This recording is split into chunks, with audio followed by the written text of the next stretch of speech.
Selamat berjumpa kembali pada hari ini. Saya ingin memberikan ucapan selamat kepada kita semua. Salam sejahtera. Salam, Tuhan Yesus memberkati. Jadi, saya berharap kepada semua penonton yang mengikuti channel ini, sekali lagi saya memberikan ucapan selamat bagi kita semua. Hari ini saya ingin membicarakan tentang mata pencaharian bangsa Dayak Iban.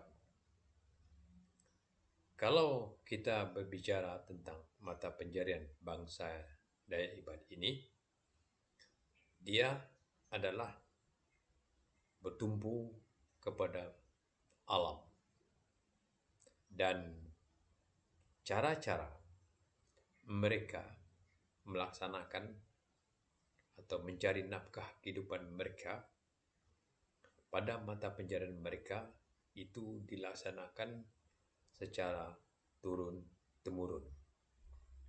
Dan keterampilan mereka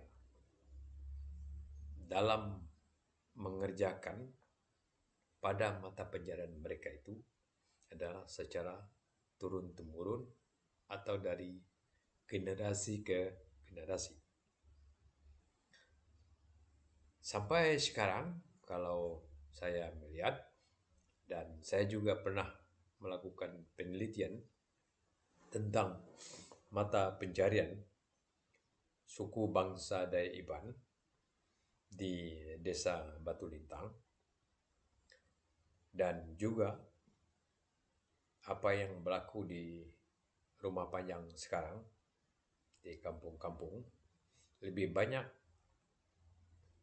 mata pencaharian mereka itu adalah bekerja di ladang. Kalau kita di kampung menyebutnya bekerja di umai atau bumai betaun. Jadi bahasa Indonesianya berhumah. Nah, tempat mereka berhumah ini atau tempat mereka beladang ini secara topografi saya melihatnya di beberapa tempat, yaitu di tempat penelitian yang saya lakukan di Desa Batu Lintang, Kecamatan Balehulu, juga di Desa Sungabau. Saya melihat topografi alamnya, ada yang berbukit, ada yang tanah datar, ada juga tanah yang bersifat rawa-rawa. Jadi kalau mereka membuat rumah atau ladang di bukit, maka mereka terlebih dahulu untuk melakukan pembersihan atau penebasan. Habis itu mereka melakukan penebangan terhadap kayu-kayunya, dan ranting-ranting kayunya juga dipotong, dipisahkan dari pokok kayunya sehingga ranting dan kayu dan pokok kayu itu terpisah. Itu untuk memudahkan supaya musim kemarau dia lebih cepat kering dan mudah untuk dibakar. Nah, kalau yang ada di tanah datar sama juga mereka membersihkannya atau menepasnya, dan kemudian kalau ada kayu di situ yang agak besar atau sedang, mereka tebang dan rantingnya juga sama dipotong. Di rawa-rawa, rumah atau ladang mereka di rawa-rawa, kita mengenalnya di payah, umai payah. Kalau umai payah ini dia ada kayu yang agak besar, maka mereka sama juga, mereka akan melakukan penebasan terlebih dulu, kemudian mereka memotong kayunya, kemudian melepaskan atau memotong dahan-dahan yang ada di kayu berkenaan supaya mudah cepat terbakar suatu musim membakarnya. Dan juga mereka eh, melakukan pembersihan yang lainnya, yaitu apabila ladang itu tidak hangus, kita menyebutnya tidak terbakar dengan bagus, maka mereka perlu kembali untuk membakarnya kembali dan membersihkannya kembali, sehingga ladang itu tadi bisa ditanam atau ditugal dengan mudah. Di rumah payak, kalau kayunya kecil, nah sekarang kalau saya melihat cara kerja mereka sudah menggunakan racun, racun rumput, atau juga ada juga yang main ditebas.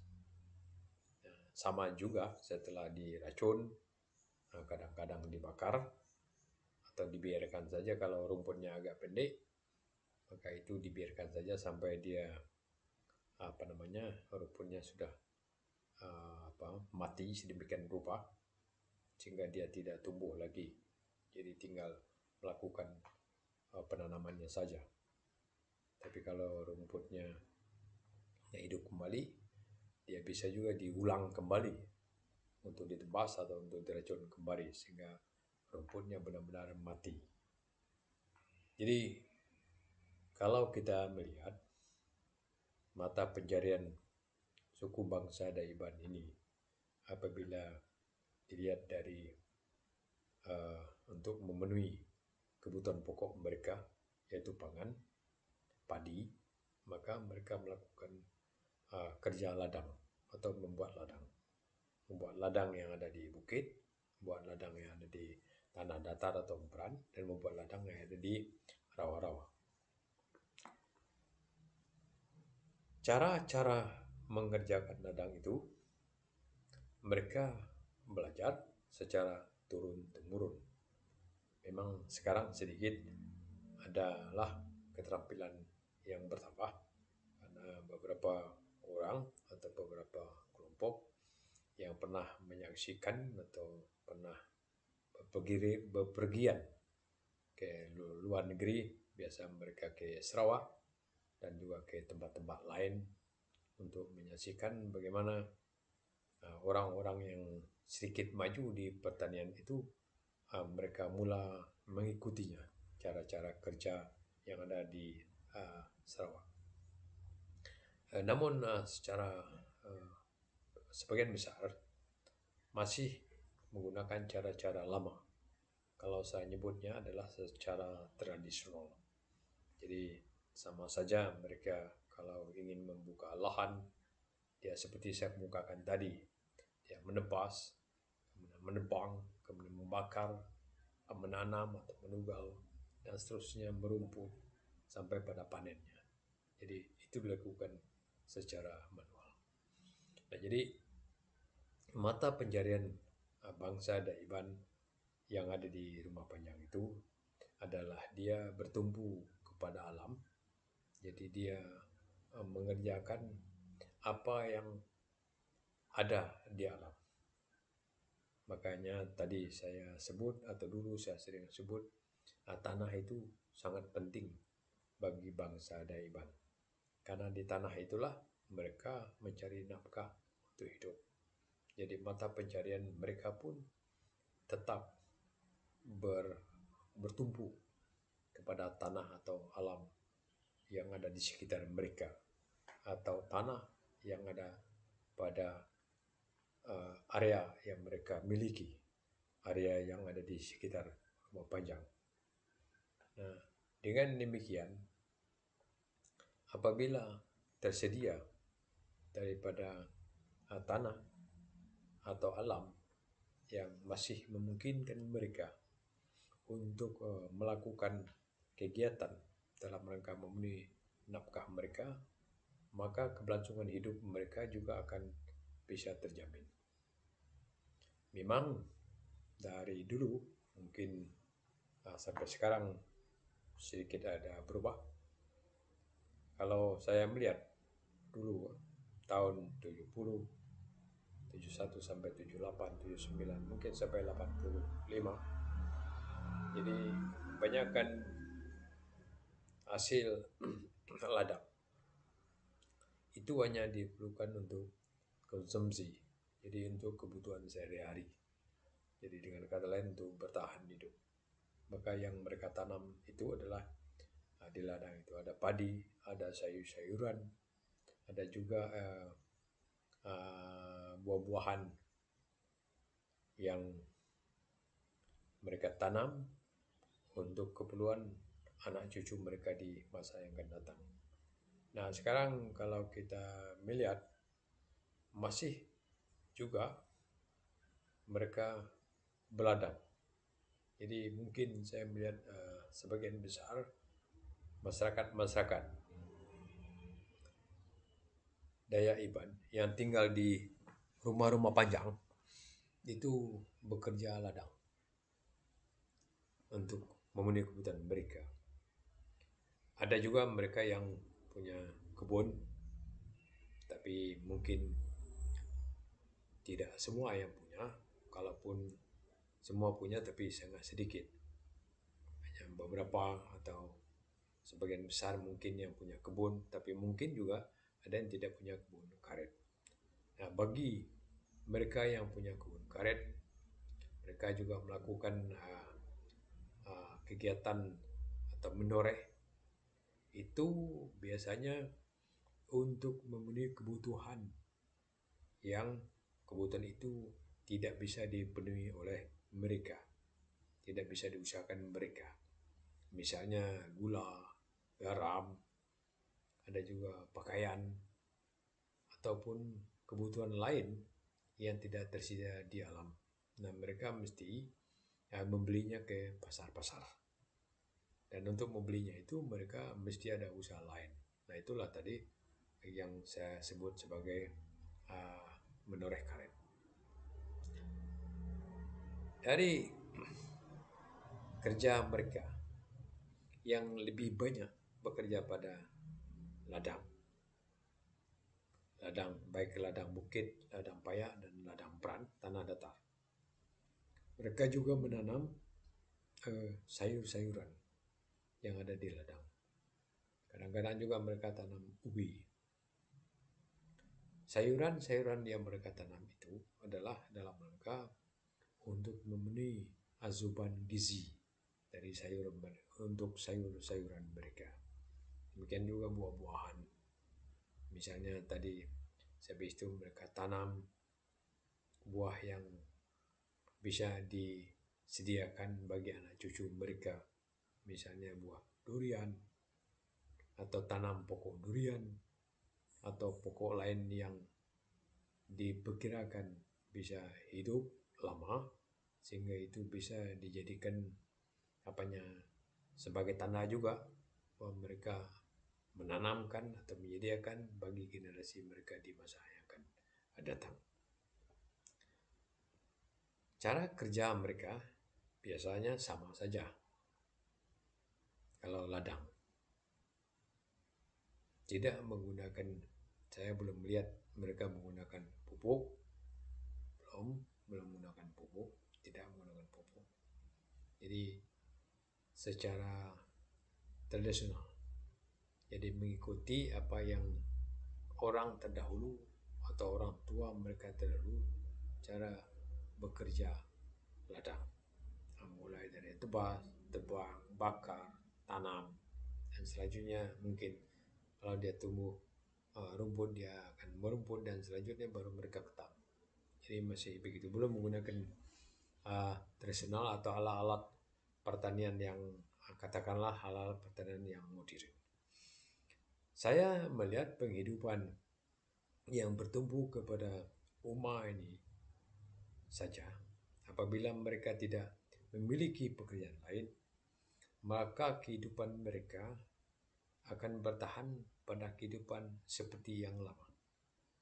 Nah, tuntutan hidup sekarang semakin bertambah, terutama berkaitan dengan pendidikan dan kesehatan, atau tuntutan untuk keperluan penyediaan jadi fasilitas-fasilitas lain yang diperlukan untuk menopang kehidupan mereka sehari-hari. Mengapa mereka perlu untuk mencari tambahan penghasilan. Kalau mereka tidak menambah tambahan penghasilan dari uh, mata pencarian yang lain atau usaha yang lain, maka mereka tidak bisa menyekolahkan anak-anak mereka. Jadi kalau pendidikan anak-anak mereka tidak disediakan dan tidak terjamin, maka dari segi generasi mereka di masa yang akan datang juga akan mengalami kesulitan yang besar. Nah, demikian juga kalau mereka tidak memperhatikan kesehatan, asupan gizi yang cukup bagi keturunan dan generasi mereka, maka generasi mereka sebagai generasi yang tidak berkemampuan dan hidup yang layak, sehingga mereka akan sulit ke depan untuk apalagi kalau disebut sebagai bersaing untuk mempertahankan hidup saja sudah mengalami kesulitan. Kebutuhan lain kalau kita melihat sekarang, bahwa kalau dulu mungkin dari rumah panjang ke rumah panjang satu atau pergi ke kecamatan atau pergi ke kabupaten, dulu mungkin bisa saja orang berjalan kaki atau menggunakan sampan, tidak menggunakan alat-alat yang memerlukan uang. Dulu kalau kita pergi ke rumah panjang atau ke kecamatan cukup jalan kaki, jadi kosnya tidak ada lagi. Tapi sekarang kalau kita mau bepergian karena sudah ada jalan raya atau jalan umum, maka kita mesti mencari terlebih dahulu ongkos untuk kita naik atau membayar daripada barang atau mobil yang akan kita uh, uh, tumpang, ataupun kita minta antar orang lain yang punya kendaraan, kita mesti bayar mereka. Paling tidak kita mesti membeli minyak bagi kendaraan itu. Jadi tambahan atau ongkos hidup sekarang semakin bertambah. Kalau dulu mungkin ongkos hidup mungkin kecil dan tidak bervariasi. Karena zaman dulu apabila cukup makan sudah cukup. Dia belum lagi memerlukan suatu keperluan yang lain. Zaman dulu kita tidak mengenal orang pakai HP, orang pakai kendaraan bermotor, karena memang itu belum diperlukan pada saat itu. Tapi sekarang barang-barang saat itu diperlukan. Pendidikan diperlukan. Kesehatan mesti diperoleh dengan baik. Pelatihan-pelatihan lain yang diperlukan untuk meningkatkan kehidupan dan kemampuan mereka dalam rangka memenuhi nafkah mereka mesti ditambahkan kepada mereka. Nah, saya sampai sekarang juga setelah melakukan penelitian kurang lebih ada 2 tahun terhadap mata pencarian suku bangsa Daiban. Apabila dia bertumpu atau bertahan pada sumber daya alam tadi, pada tanah, itu kalau terjadi katakan perubahan iklim. Kalau perubahan iklim ini terjadi, itu sangat mengganggu keberlangsungan mata pencarian mereka. Saya ambil contoh, apabila kemarau begitu lama. Kalau kemarau begitu lama, maka air yang di sekitarnya akan kering. Dan apabila air itu akan kering, maka ikan-ikan yang tadinya mereka mudah dapat, yang tadinya mereka mudah untuk mengambilnya sebagai lauk mereka, sewaktu musim kemarau dan air kering, maka dia akan mendapat kesulitan karena ikan sudah mulai lari ke tempat-tempat atau sungai-sungai yang besar atau induk sungainya, dia sudah lari. Nah, kalau kemarau begitu lama, maka yang akan mereka hadapi adalah tanaman-tanaman lain bisa mati. Misalnya padi bisa mati, sayur bisa mati karena kemarau. Jadi kalau padinya mati, sayurnya mati, maka tidak cukup makan mereka. Jadi nafkah mereka akan terganggu. Demikian juga kalau pada musim penghujan yang begitu lama. Kadang-kadang sekarang saya melihat di kampung lah, sewaktu saya pulang ke kampung itu, di Batang Lubar, di desa Sungapau, banjir di daerah datar. Yang dulu saya tidak pernah mendengar bahwa daerah itu kena banjir. Tapi sekarang tiap tahun daerah itu kena banjir. Dan banjir itu dia bisa menghantam daripada padi-padi yang telah ditanam. Apalagi kalau padi itu telah masak, siap untuk dipanen. Nah, kalau padi yang siap untuk dipanen tadi, kalau kena banjir, maka padi itu akan bertumbangan dan rusak. Nah, kalau padi itu rusak dan bertumbangan, hasilnya akan berkurang. Dan apabila hasilnya berkurang, maka mereka akan mengalami kesulitan. Mereka tidak cukup makan. Kalau mereka tidak cukup makan, maka mereka mesti mencari usaha lain. Kemana mereka mencari usaha yang lain itu? Kalau di sekitarnya tidak tersedia. Nah, itulah mereka berpikir, kalau saya katakan dia berpikir 7 keliling, orang menyebutnya seperti itu. Mereka harus menjual apa? Mereka harus mencari apa untuk menutup daripada kekurangan beras mereka, sehingga mereka bisa bertahan hidup. Nah, makanya tadi sekarang mereka sudah mula juga memikirkan menanam yang lainnya, tanaman-tanaman yang bisa dijual dengan mudah. Dan mereka sekarang mulai memelihara karet-karet yang lama, sudah mereka pelihara kembali. Dan mereka berusaha juga untuk memelihara, kalau bagi yang punya kolam ikan, mereka sudah memeliharanya. Dan mereka juga berusaha untuk menjual barang-barang lain atau hasil-hasil hutan yang lainnya yang tersedia. Nah, makanya untuk bertahan hidup, kalau alam mereka masih baik, maka mereka bisa bertahan dengan baik dan mereka bisa mengusahakannya. Nah, hasil-hasil alam juga kalau bisa terpelihara dengan baik, maka itu bisa juga dijual, dan hasil jualan dari sumber daya alam yang mereka punya tadi bisa diperlukan untuk menukarnya dengan benda-benda lain yang diperlukan untuk hidup mereka. Itu dari mata pencarian suku bangsa Dayak Iban. Dari segi yang lain, kalau saya melihat, masih ada sekarang bahwa mereka untuk mencari konsumsi sayur-sayuran, mereka mencari rebung, mereka mencari umbut, berbagai jenis umbut yang bisa dimakan. Mereka juga mencari misalnya cendawan, atau bahasa kampungnya kulat, yang ada di sekitar rumah atau di hutan-hutan di tempat mereka.